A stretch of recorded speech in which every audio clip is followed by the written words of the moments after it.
You're all welcome to today's news analysis. This is where we break it down clean, simple, and real.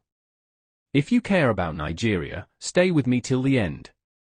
Before we begin, take 1 second. Subscribe to this channel. Turn on your notifications. Not because of me, but because this country is changing fast and you need to stay informed. Now listen. The APC national chairman made a statement that immediately caught everyone's attention. He claimed that Peter Obi has lost total control of the southeast. Not just the southeast, he suggested, but beyond. This was not a small comment. It was loud. It was bold. It was calculated. Statements like this in Nigerian politics are never random. They are meant to send a signal. A message to party supporters. A message to undecided voters. And in some cases, a message to the opponent. When a national chairman speaks in this tone, it is meant to weaken the confidence of the public. It is meant to shape the narrative before elections even begin.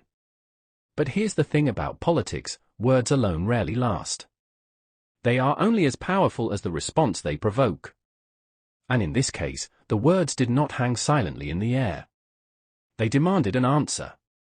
Peter Obi, a man known for his calm and measured approach, responded. Not with anger. Not with personal attacks. But with a clear, pointed, and firm message that has now sparked a nationwide conversation. Think about it. Here was a man being told that his influence was slipping. That he had lost control. That he was no longer a dominant force in a region where he has consistently held sway. And instead of a fiery public showdown, he chose clarity. He chose focus. He chose to highlight what truly matters. Let us break down why this moment matters. First, it shows the tension in Nigerian politics today. APC is a party that has held power at the national level. They are acutely aware of the risks of losing public confidence. So when the chairman makes a statement like this, it is both defensive and offensive. It is defensive because it tries to assert control over the narrative. It is offensive because it tries to cast doubt on a strong opponent. Second, it demonstrates Peter Obi's growing significance. If a national party chairman feels the need to publicly claim that Peter Obi has lost influence, it means Obi is not just a political figure. He is a force. His presence in Nigerian politics cannot be ignored. His voice cannot be silenced. And the public knows it. Third, the statement itself reveals a subtle but important shift in the political conversation. In the past, politics in the southeast was often framed around loyalty, regional interests, or historical patterns. Today, the conversation is different. It is about trust. It is about governance. It is about performance. People are no longer swayed simply by party lines or historical claims of dominance. They are looking for clarity, integrity, and results. And that is where Peter Obi's response becomes critical. He did not engage in the typical back and forth of political arguments. He did not attempt to refute the chairman by making personal attacks or exaggerating claims. Instead, he reminded the nation of his commitment to something far bigger than regional control or party politics. Peter Obi's response emphasized a Nigeria that works. A Nigeria that works for everybody. Not just a segment of the population. Not just a region or a political faction. Everybody. This approach is powerful because it shifts the narrative away from personal battles and focuses on national priorities.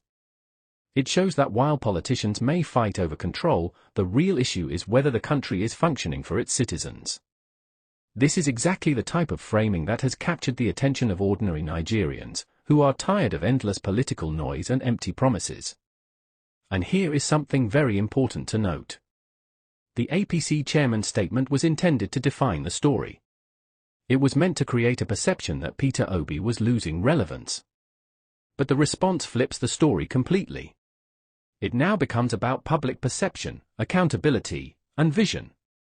It is no longer about who is losing control. It is about who has the ideas, the focus, and the commitment to make Nigeria work. Furthermore, this interaction is significant because it highlights the evolving nature of Nigerian politics. No longer can narratives be dictated solely by party leaders. Information spreads quickly. The public listens, watches, and evaluates. People are forming opinions based on reality, not just political statements. And Peter Obi's message resonates because it aligns with what many Nigerians are already feeling: the need for change, clarity, and leadership that prioritizes the people.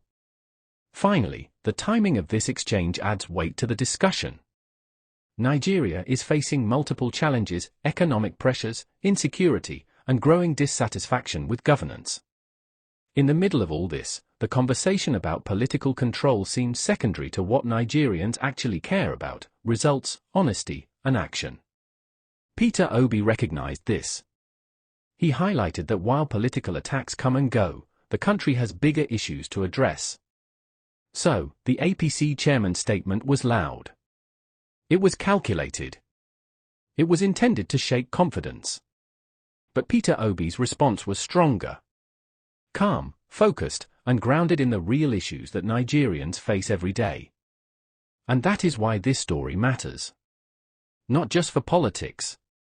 Not just for the Southeast. But for the future of the entire country.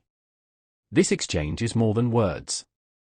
It is a battle for clarity, trust, and direction in Nigeria. And it has just begun. Peter Obi's reply to the APC chairman did not come with noise. It did not come with insults. It did not come with anger. It came with calm confidence. And that calm confidence is what makes it heavy. It makes it stick. It makes it powerful. Let's break it down. When the APC chairman said Peter Obi had lost control of the Southeast, many expected him to react emotionally.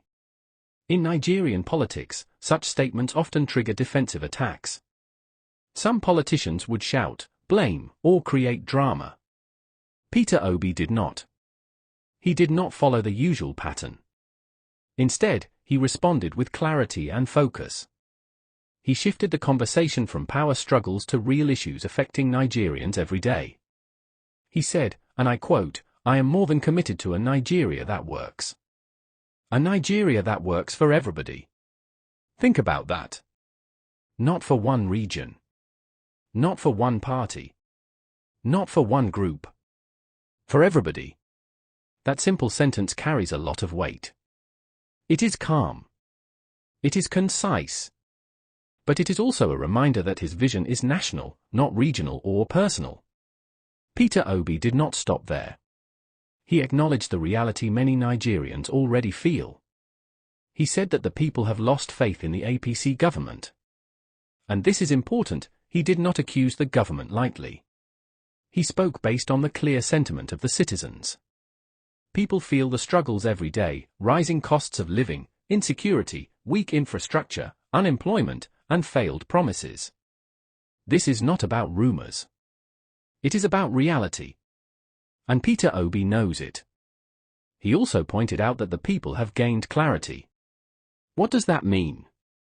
It means Nigerians are no longer confused by political propaganda or empty statements. They can see who delivers and who does not. They can distinguish between mere power and meaningful leadership. That is a shift. It is a shift in awareness. And political awareness is one of the most powerful tools citizens have. Then came the key line that set social media ablaze.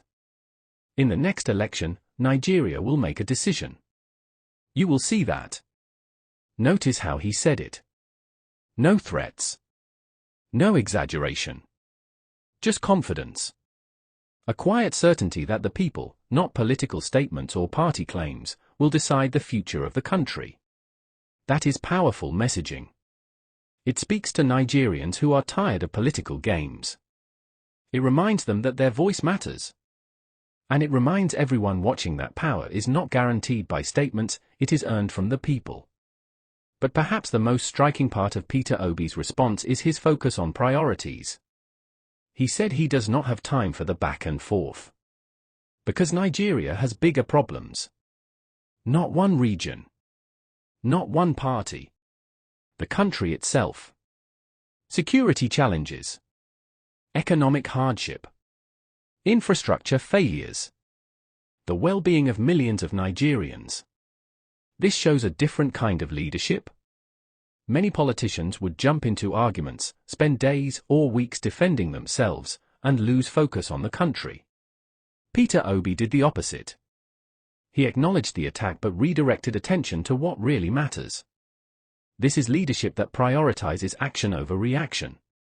Another key point is how this response changes the narrative. APC wanted to create a perception of weakness. They wanted the story to be, Peter Obi is losing influence, and the Southeast is slipping from his control. But Peter Obi shifted the story. Now, it is not about control or power. It is about commitment, credibility, and vision. It is about what leaders are doing for the people, not what party leaders claim they can control. The broader implication is clear. Politics is evolving in Nigeria. Citizens are paying attention. They are aware of false narratives. They are making informed decisions. And politicians like Peter Obi are adapting to this reality. Notice too how he frames the situation with dignity. He does not demean his opponents. He does not spread rumors. He speaks to facts. He speaks to the people. And that approach makes him credible. It separates him from the noise. It sets him apart in a political environment filled with exaggeration, drama, and distractions. Finally, his statement carries hope. Not just for supporters, but for the entire nation. It shows that politics can be about ideas, vision, and accountability. It shows that leaders can speak with respect and authority without resorting to insults. And it shows that the focus can remain on solving Nigeria's problems, rather than creating more division. So, while the APC chairman tried to shake confidence, Peter Obi did more than respond. He reframed the debate. He reminded the nation what leadership should look like. He emphasized clarity, commitment, and vision. And he reminded the people that their voice, their choice, and their judgment ultimately matter more than any statement from a party leader. This is why his response is heavy. It is not loud. It is not dramatic. It is calculated. It is clear. It is focused on what Nigerians truly care about. And that is what makes this moment unforgettable. Now that we've seen the claim and the response, the next question is simple: what does it really mean for Nigeria? This is where things get serious. This is where politics becomes more than just statements, and starts to affect the future of the entire nation. Let's start with the obvious. When the APC chairman said Peter Obi had lost control, the intention was clear. It was meant to create fear. It was meant to shake confidence among supporters. It was meant to give the impression that the Southeast, and beyond, was slipping away. And in politics, perception is everything. If people believe a candidate is losing influence, that belief alone can change behavior. It can change voter enthusiasm. It can influence undecided voters. It can even pressure politicians to switch sides. But here is the critical point: perception only works when it is uncontested. When a statement like that is answered with calm authority, clarity, and a bigger vision, the narrative flips. And that is exactly what Peter Obi has done. By focusing on Nigeria that works for everybody, by emphasizing national priorities, and by pointing out the loss of faith in APC due to real issues, he shifted the discussion. The story is no longer about who has control in one region. It is about trust. It is about competence. It is about the ability to lead Nigeria out of its current challenges. This is where the power of his words lies. Peter Obi's statement was simple, but layered. When he said, "I am more than committed to a Nigeria that works for everybody," he was sending multiple messages at once. 1. He is focused on solutions, not drama. 2. He believes leadership is about service, not dominance. 3. The people, not party narratives, hold the ultimate power in Nigeria. And that last point is huge. It reminds Nigerians that their vote matters. It reminds everyone that the next election is not a foregone conclusion. It reminds party leaders everywhere that political influence is not permanent, it is earned, maintained, and accountable. This is why what Obi said about Nigerians gaining clarity is so important. People are no longer blind to political theatrics. They are watching, analyzing, and making decisions based on what affects their lives directly. Security, jobs, education, healthcare, these are now the real criteria for judgment. Regional claims or party slogans no longer hold the same weight. The electorate is thinking bigger. They are demanding results. And that is the context in which this exchange between APC and Peter Obi must be understood. But the story does not end there. There is also the strategic element. By refusing to dwell on attacks and instead redirecting attention to national issues, Obi demonstrates leadership maturity. Many politicians in similar situations would spend weeks fighting back, making accusations, or creating distractions.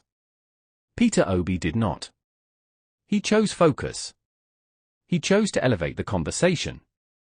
He chose to speak to the people and the future of the nation, not just the present political skirmish. This also tells us something about Nigeria itself. The country is at a crossroads. Political debates are no longer contained within party structures. Social media, news platforms, and public discourse are shaping perceptions. The people are actively listening. They are critically evaluating statements. They are forming opinions based on reality, not hearsay. And Peter Obi's response taps directly into that awareness. Now, let's consider the broader implications. First, this is about trust. Trust is the foundation of any leadership. Without it, even the most powerful parties struggle. The APC chairman's statement tried to suggest that trust had shifted away from Peter Obi. But Obi's response highlights that trust is not dictated by statements, it is earned through action, clarity, and integrity. Second, this is about credibility. Peter Obi's calm, reasoned reply increases his credibility. It shows he is not distracted by noise. It shows he is committed to solutions, not personal vendettas.